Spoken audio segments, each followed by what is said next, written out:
Welcome to the final exam review. Just a heads up, it is going to cover everything we've done this semester. So this review is going to be long. The test is going to be longer than normal. Okay? The final is 35 questions. It's worth 100 points and it is worth, I think, about 25% of your semester grade.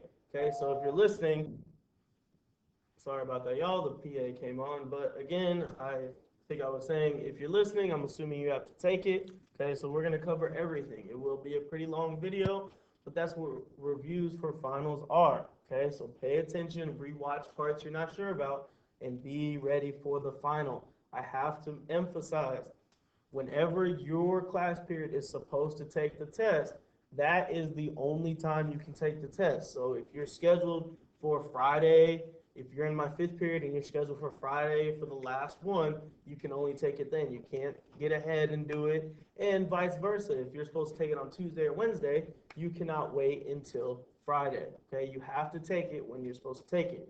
Now that all that is out, oh, one more thing. I just want to let you know, if you don't take it, there's a makeup in January, but please make sure you take it so you have your semester grade and you're done with one semester of Algebra 2 and you pass and you get credit, okay?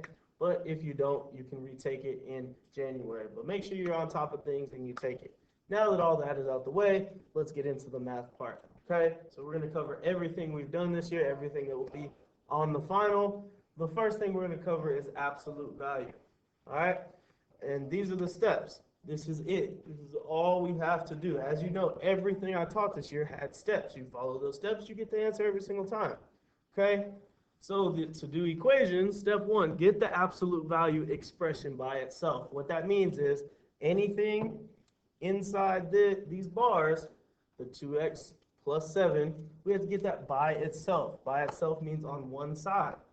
Then step two, we create two cases, one positive, one negative. This is where a lot of students have been messing up. Don't forget to create two cases, one positive, one negative. Then you solve both equations. Then step four, if you would like to, I would suggest it, is to check your answer. So step number one, we look at number one. 3 on the outside means it's 3 being multiplied by the absolute value expression 2x plus 7 equals negative 39. So step one, we have to get it by itself. How do we do that? Divide by 3, divide by 3. All right, and our new equation is 2x plus 7 equals negative 13. All right, then now we see it's by itself, so we create two cases, one positive and one negative. This is our negative case already. We see the equal sign, the answer is already negative. So we come down here and we create our positive case. 2x plus 7 equals 13. One thing I want to note, the stuff on the left side, the equation, you never change the equation to negative. When we say two cases, one positive, one negative, we mean you're going to change the answer to negative or to positive. Okay, then from here, all we have to do is solve both equations. How do we do that? We have to get x by itself. Step one, minus 7, minus 7. So on this one, we have 2x equals negative 20. Because negative 13 minus 7 more is negative 20. Then we divide by 2.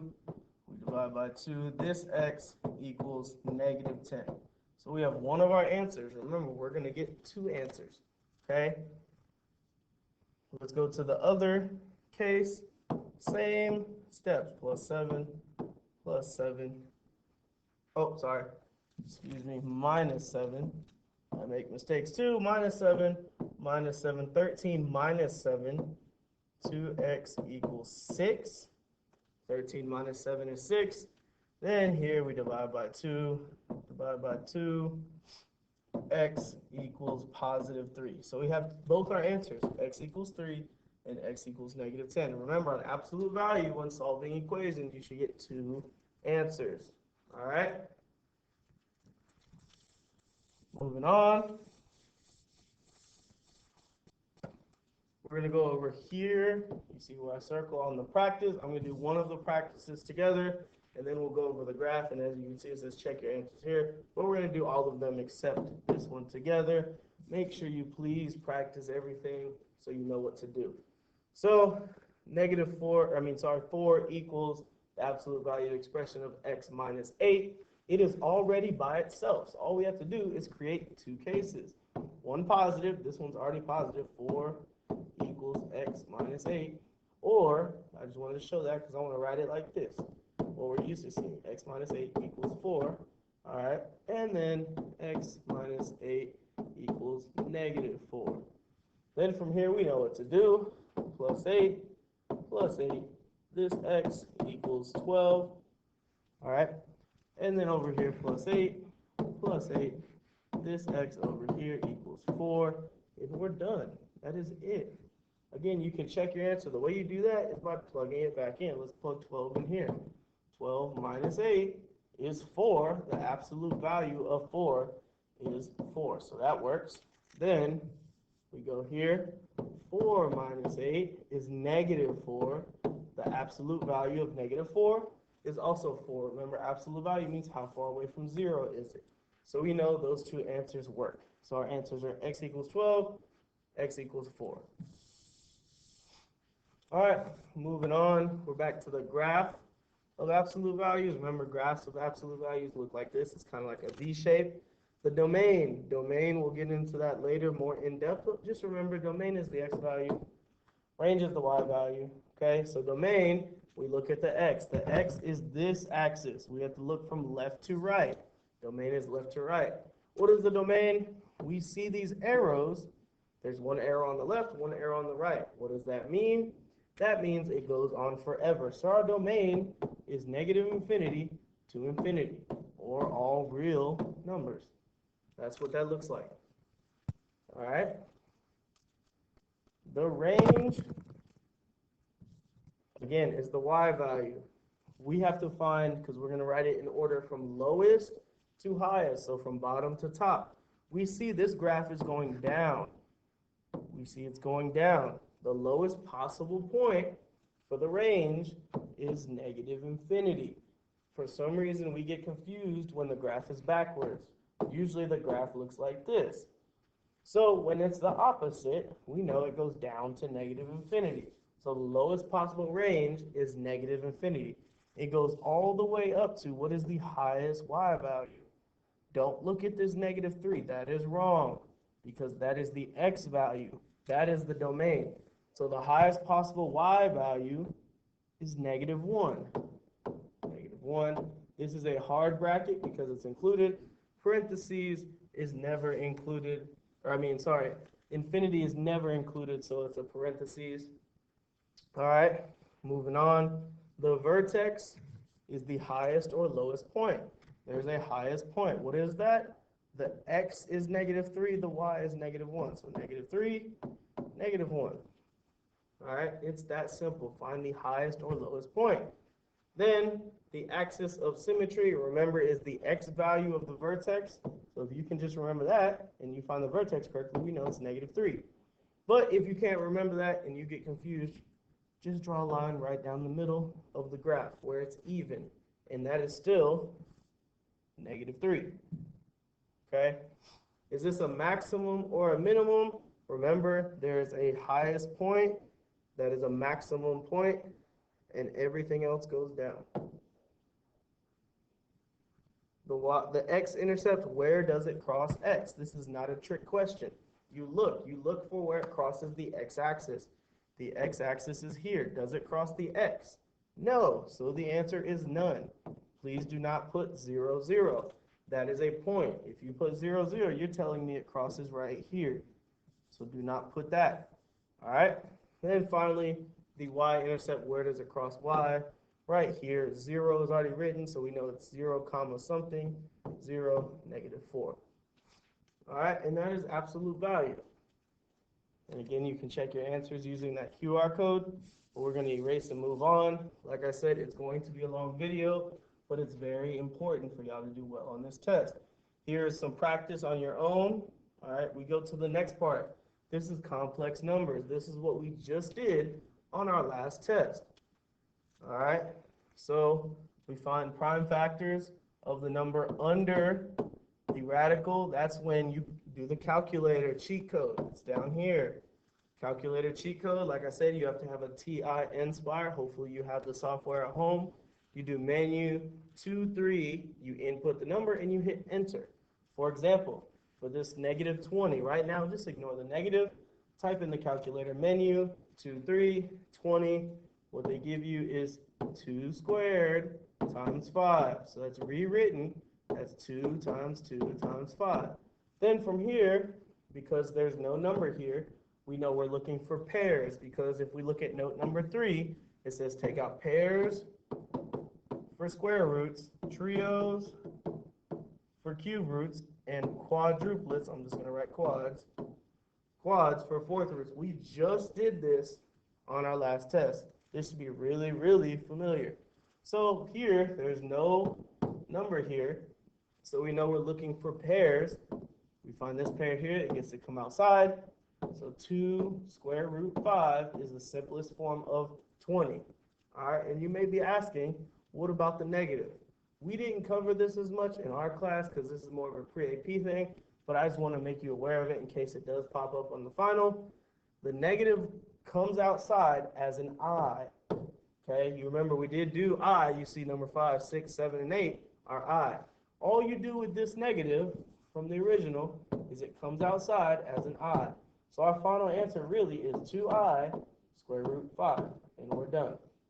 Do not panic when you see that negative. All right.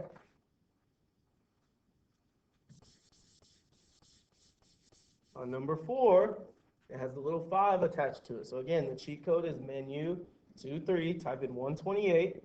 We get 2 to the 5th times, sorry, we don't get 2 to the 5th, we get 2 to the 7th. I got a little ahead of myself. So we get 2 to the 7th. So we know it's 2 times 2, 7 times. So we rewrite that. 2 times 2 times 2 times 2 times 2 times 2 times 2. All right? Then from here, we have to look at this little number. That little number is a 5. So how many are we looking for of the same 5? So does this 2 have 4 more to go with it? Yes. 1, 2, 3, 4, 5. Circle the first 5 only. They get to leave and go outside. These 2 are stuck inside because there's not enough for them to leave. So our final answer becomes this whole set moves out to become 1, 2, and then the 5th root, remember this little 5 goes here, of 2 times 2, which is 4. These 2 are multiplied together, and this is the simplest form of the 5th root of 128. It can't get any more simpler than that. All right, again, for 5 through 8, in the calculator, just type it in exactly how you see it. Make sure you find the correct I. Most everyone, even virtuals, got these right on the test. So I'm proud of y'all for that. So I don't even think I need to cover that. So that is it for complex numbers. Okay, moving on. Complex numbers practice. All right, now we're back to what we did first 9 weeks, like the first month. Interval and set notation. Interval notation is the one where it's easy. It's like this or like this. All right, or a combination of both. Set notation is the one y'all get scared because it's this, and then you write, really it's just x bar, and then the number greater than or equal to x greater than or equal to a number. Okay, but it's really not that bad. It's almost the same as interval notation. Okay, it's just a little bit more to write. All right, so interval notation of this one. Let me go to the notes over here. Interval notation for solid lines or closed circles, we use a hard bracket because it's included. For arrows or open circles, we use soft brackets. All right. And then for an open circle or infinity, use this or this. They're not equal to. And for a closed circle, closed circle or part of a line, use this, less than or equal to or greater than or equal to. All right, so I'm just going to do the top one, interval and set notation. The interval notation up here, the domain, we look at the x value. Again, this is where I said back then, use your pencil test. Go over here, draw a line until we run into the graph. We run into the graph. What number is that? -2. Then we just need to figure out whether it's included or not. We see this is an open circle. So is it included? No, it is not. So it's a soft bracket. Then we come over here, we do our pencil test, we move over. Here's the graph. That's going to go on forever. So it's comma infinity. And we're done for domain. Then range, our range, we go our pencil test just the other way. We go from bottom to top. We go up, up, up. We run into the graph at -4. It is on a solid line, so it's included. All right. And then it goes up, goes up, goes up. This is going on forever to infinity. All right, and how do we write that in set notation? Is the same numbers and same infinities. We just have to write a little bit more. It's these big squiggly lines. Domain is x, so x bar. All right, -2 is less than, not equal to, just less than, because remember it's a soft bracket, is less than x, and x is less than infinity. Close the big bracket. Then our y value, our range, y bar, all right, -4, this time it is less than or equal to y, which is less than infinity. And we're done. See, set notation is not that bad. It's the same numbers you get in interval notation, just written out a little bit differently. All right.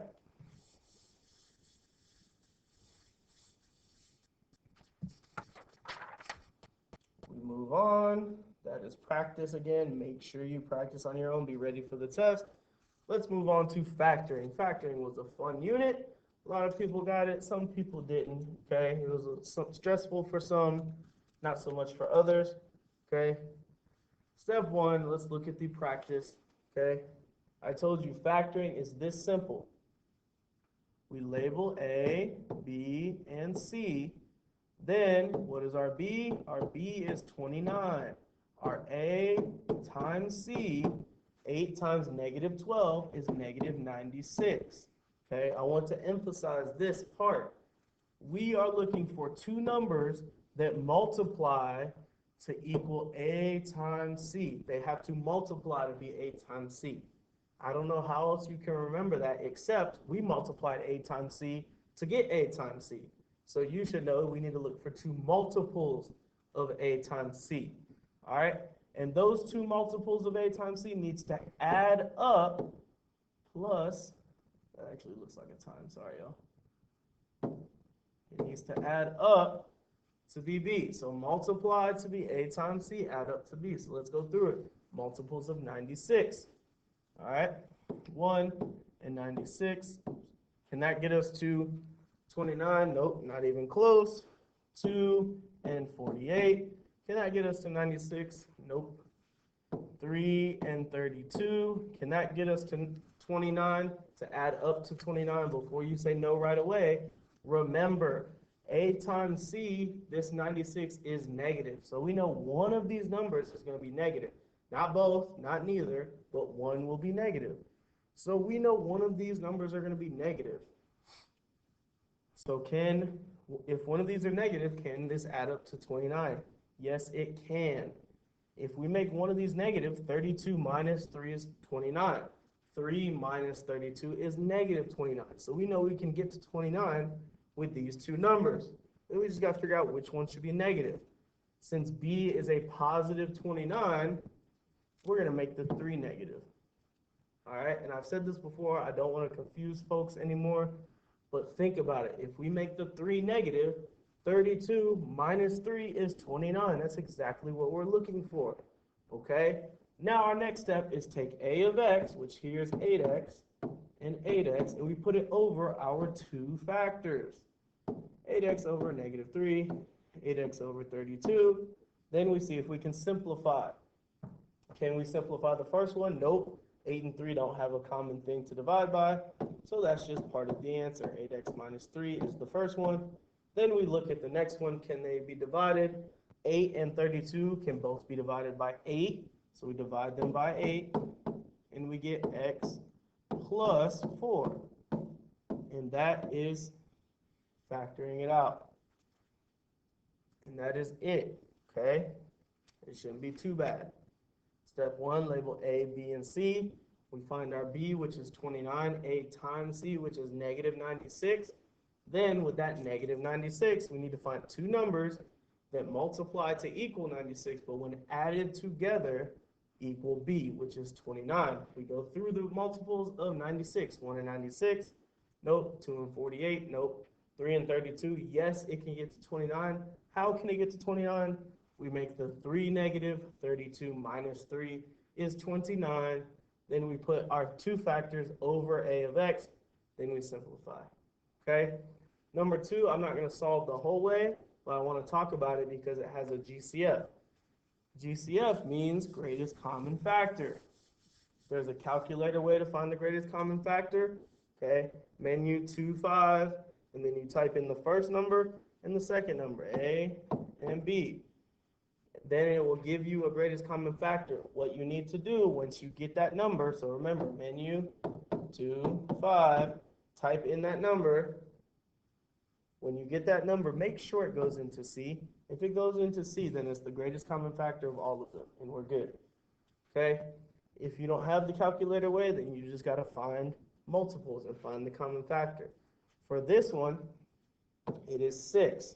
The reason I'm not going to solve the whole thing is I want to emphasize this part. When you take out the GCF, you need to divide all 3 by the GCF. So 6 gets taken out. 30x squared divided by 6 is 5x squared. All right?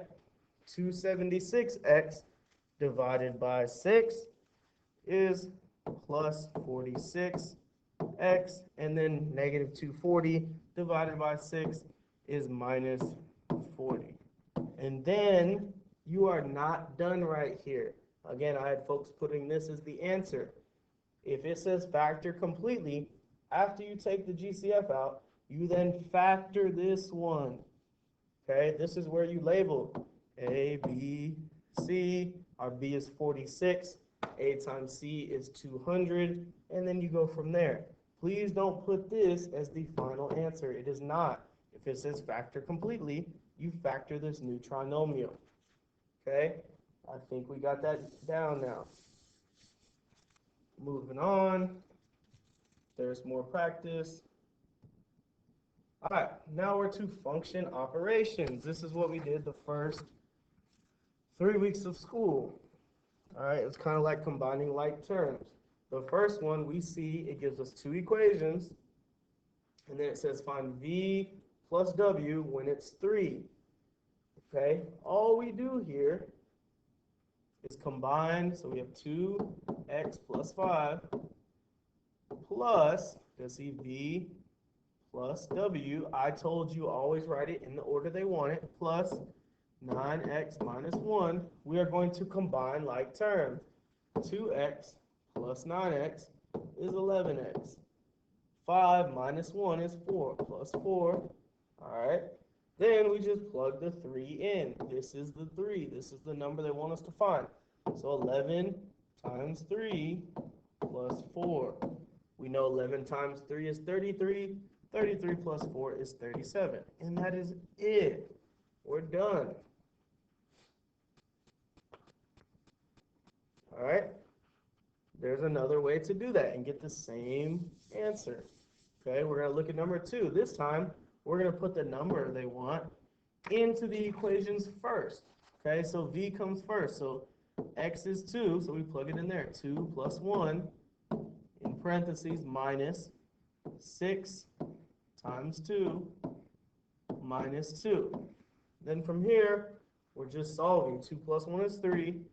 3 minus 6 times 2 is 12. 12 minus 2 is 10. So 3 minus 10 is negative 7. And we are done. All right. Now down here, this is multiplication. When it's multiplication, it says find h times g, and then the w is equal to 4.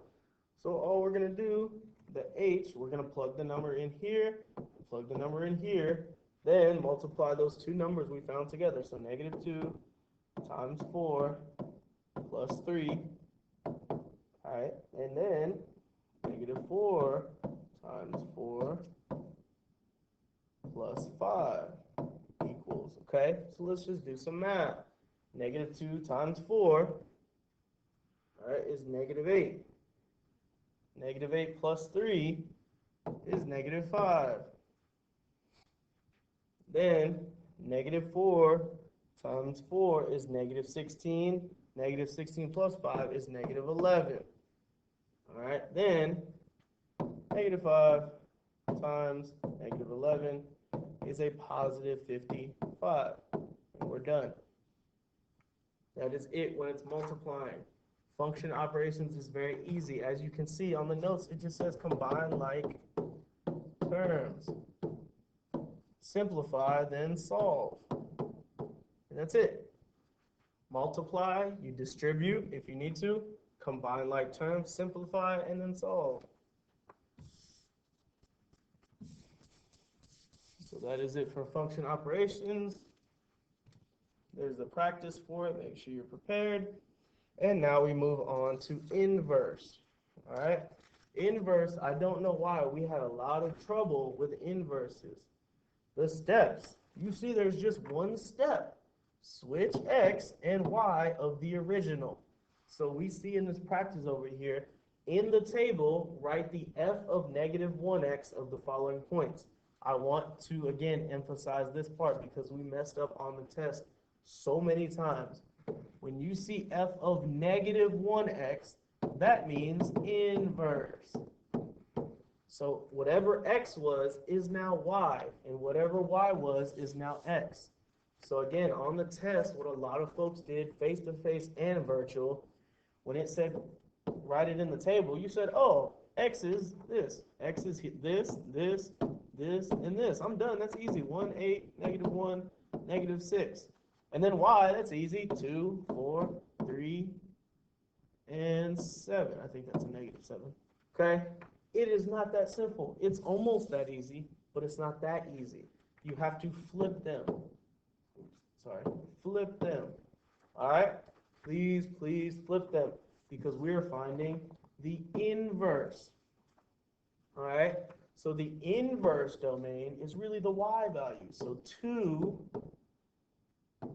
4, 3, and negative 7. If you don't see that, I need you to stop the video, rewind, watch that part again. All we did was flip it. Again, it may sound too easy, too silly. You might have gotten it right on the test, but I need to specify this. It's not as easy as just putting the numbers in the table. You have to flip them. Whatever the x values were, become the y values, and the y values, as you see here, become x. So what's left over are f of negative 1x down here. This is now our x values for the inverse. So that would be 1, 8, negative 1, and negative 6. That's all we have to do to fill out the inverse table. That's it. Okay? Then number 2, it says, given these points, write the range of the inverse. Whenever you see f of negative 1x, read it as inverse. Okay? Write the range of the inverse. So we need to look at the x values for the range of the inverse.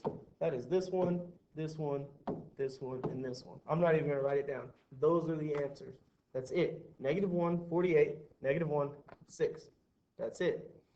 Now let's get to writing the inverse function. I was telling my face-to-face students how simple this was. But again, I think we overthought it, okay? When it says write the inverse function, again, what does inverse mean? Inverse means opposite, right? So before we even start, if we see the original equation is multiplying negative 5 times x and subtracting 15, what should the inverse do? The inverse should do the exact opposite. So x should be adding 15 and then dividing by negative 5. Let's follow the steps and see. The steps over here, I'm going to write them out for you. Replace f of x with y. Then switch every x with every y. Then solve the equation for y. Then replace y with f of negative 1x. That's it. So, step 1, this becomes y. Then we switch every x with every y. So x equals negative 5 y minus 15. and we solve the equation for y. How do we solve an equation for a letter? We get it by itself. So plus 15 plus 15. This is now x plus 15 equals negative 5y. Then to get y by itself, the last thing we need to do is divide by negative 5. Divide by negative 5. So our final answer over here, I'm going to write it, y equals x plus 15 divided by negative 5. And again, the last step is we replace this y with f of negative 1x. And then look, I told you how the inverse would look. I said the original equation was subtracting 15 and multiplying by negative 5. What is the inverse doing? The inverse is adding 15 and dividing by negative 5. Exactly what I said would happen. So you know you're doing something right on writing the inverse equation if it's doing the opposite of the original equation. And that is it for inverses. Just remember, inverse means opposite. All right? We're hitting 30 minutes. We're almost done. Stick with me here. If you're still listening, thank you. I know you want a good grade on your test. We got 3 more things to get to and we're done. This one is really easy. This is just quadratic graphs. This is easy. From the parent function, the domain every single time is that. Because why? They are always arrows. You see over here, they're going on forever. Okay? So the domain is always that. The range, we find the lowest or highest y value. The lowest y value here is 0. So the range is 0. It's included because it's on the line, and it goes all the way up on forever to infinity, not negative infinity. The intercepts, again, intercepts mean x and y. Literally, where does it cross x and y? For the parent function, which this is the parent function, x squared, the intercepts, x is 0, 0, y is also 0, 0. It's usually never that simple. It will never be that simple unless it's the parent function. Is this a maximum or a minimum? There's a lowest possible value, a minimum point, and everything else goes up. It's that simple. The vertex is 0, 0, the lowest possible point. And the axis of symmetry is also x equals 0. Again, it's not always this simple where every answer is 0, 0, 0, 0. Okay? Let's look at this practice one over here. It's a little bit different. Watch this. The domain every single time, what did I say it was? Negative infinity to infinity. Please don't get that wrong. The range, we find the lowest possible point. I remember this exact graph was on the test. Because I remember folks were putting -8 or 6 or something crazy. But we see this lowest possible point. Let's look over here. What is this?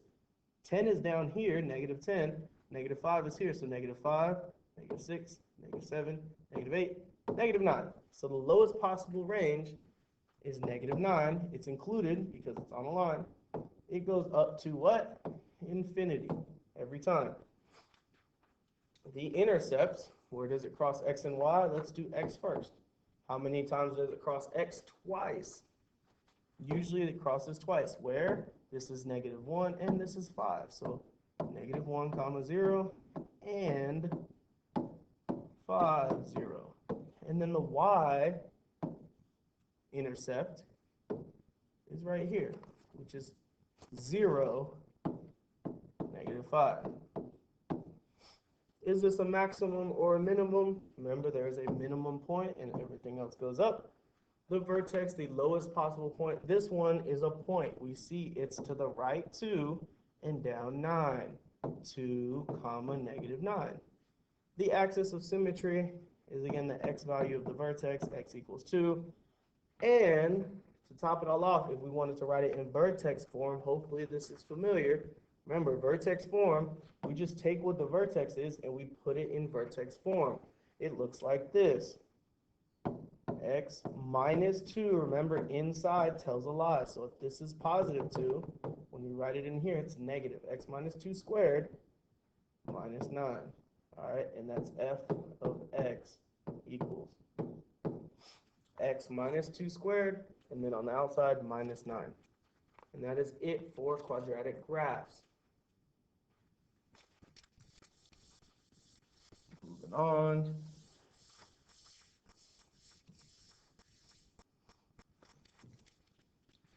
Two more, y'all. We're almost there. That's our example.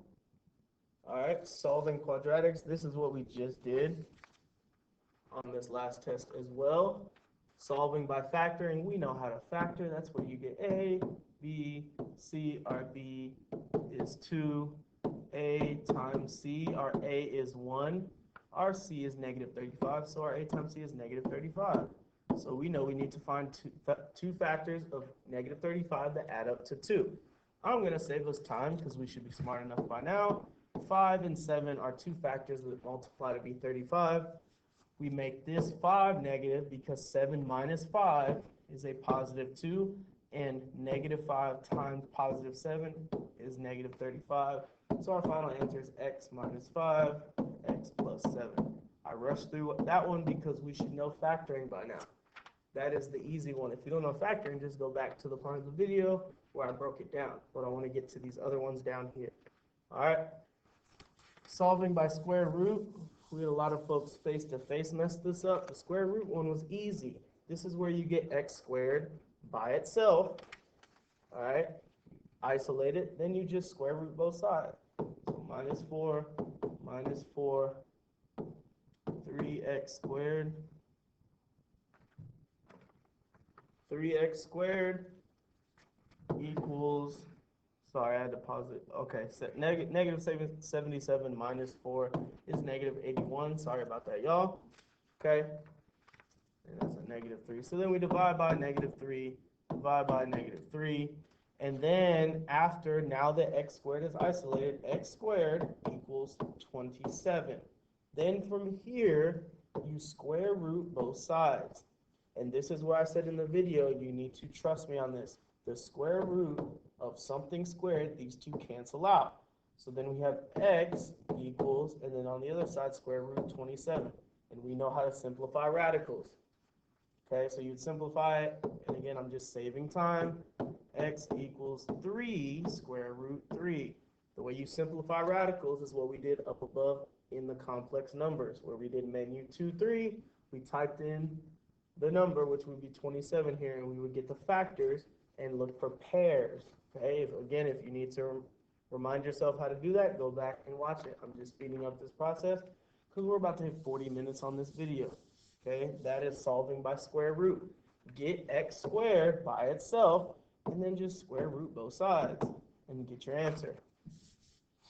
All right, now solve by completing the square.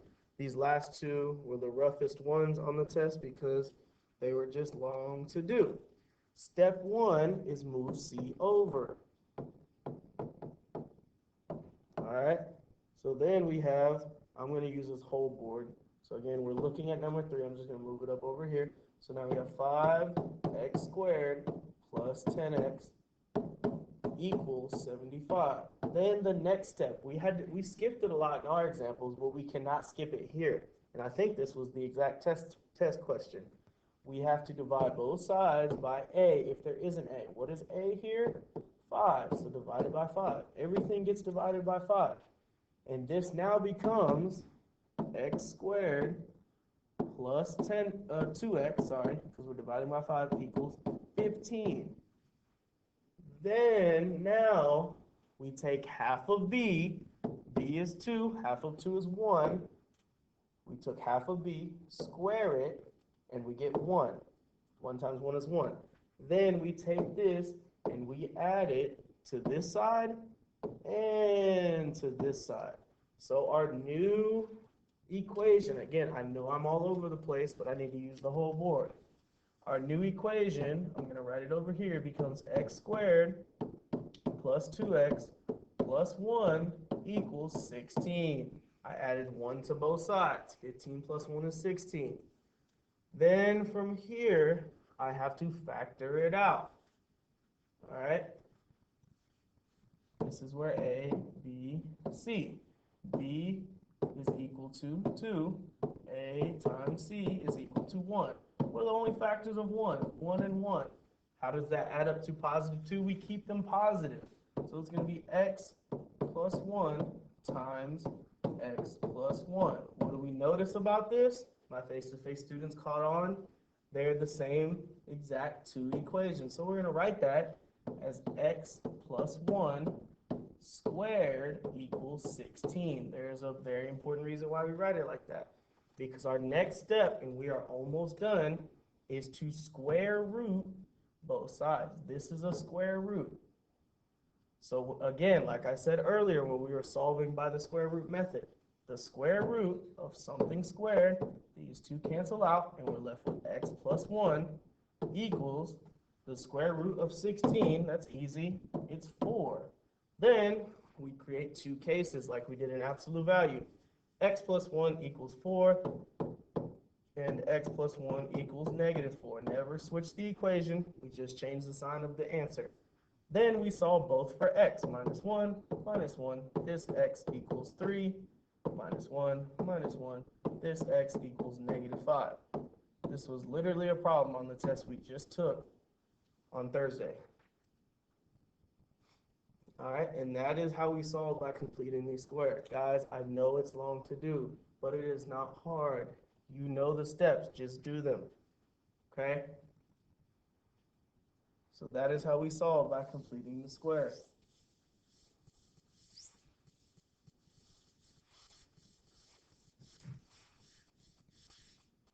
All right, and now we get to this last part, solved by the quadratic formula in my classroom. Like I said, I have the quadratic formula posted. I'm not going to take the poster down.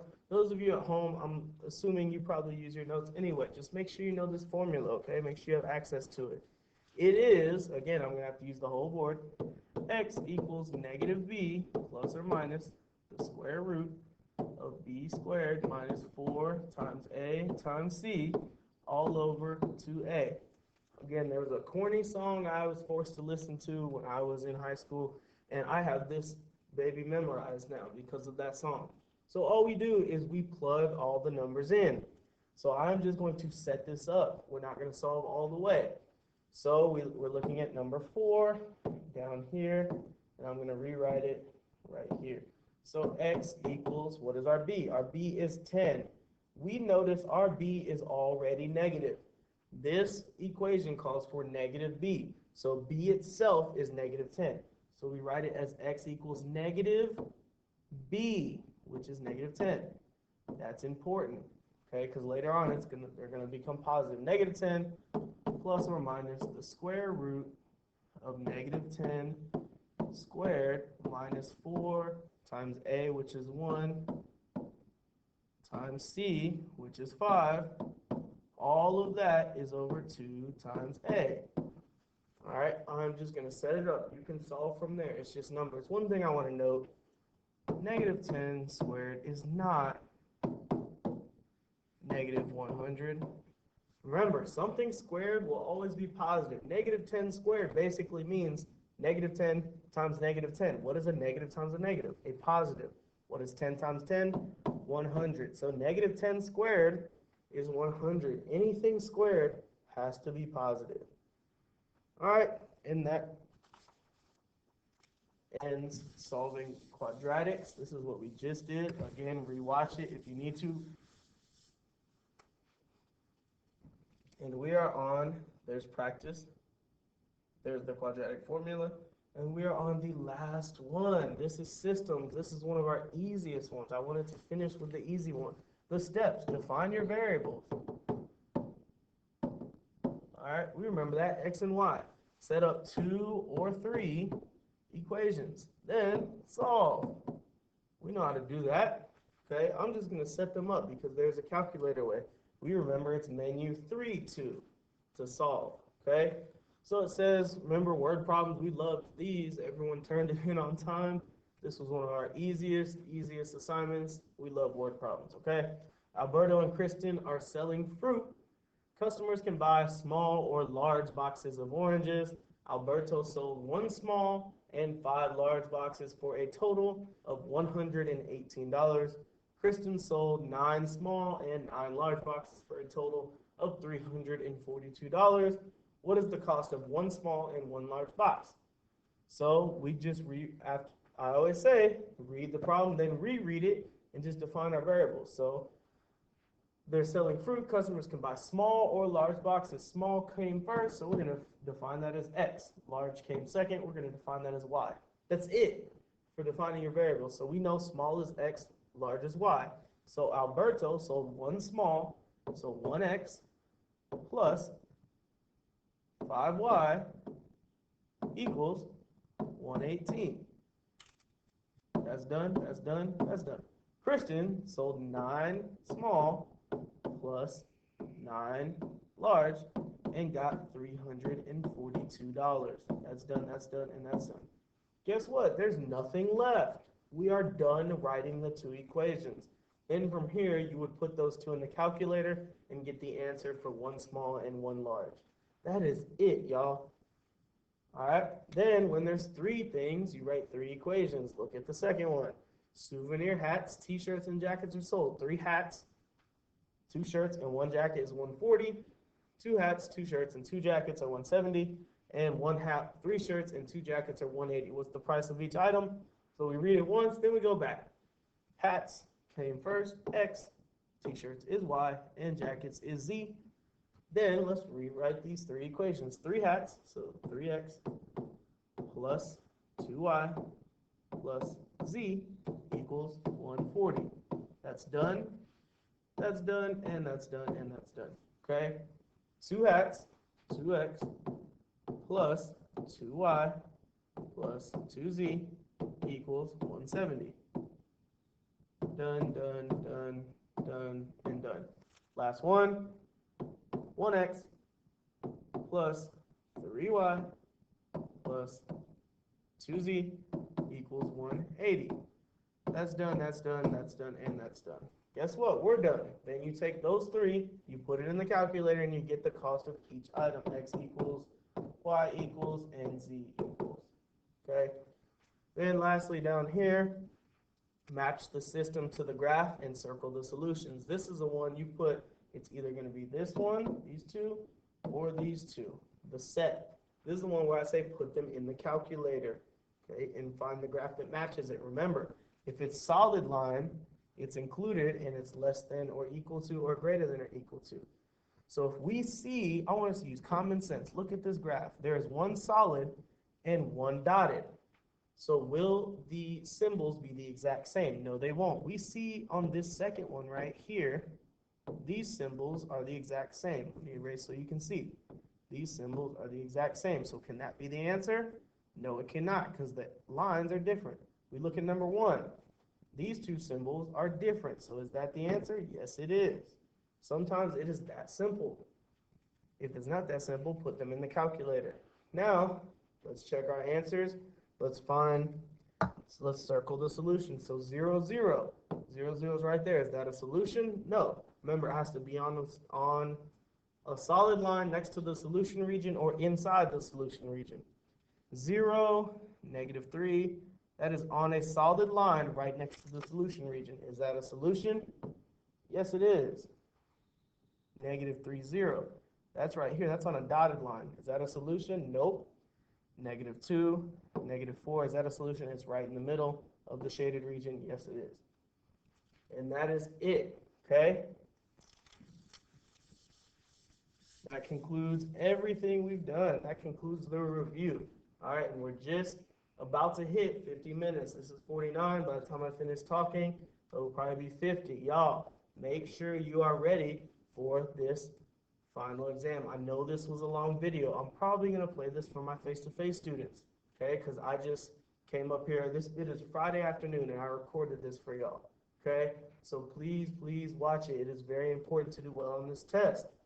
It is the same length as a class, if y'all were in class listening, as I think I'll make my face-to-face students do. Rewatch this, fast forward to certain points that you need help with. Email me, go rewatch my old videos, old notes, anything you need to do well on this test. Again, make sure you know when the test is, what time you can take it. You can only take it the time it's allowed. So again, if you're in 7th period, you take it Tuesday. If you're in 5th, you take it Friday, so on and so forth. Let me know if you have any questions. Thank y'all for watching the entire video.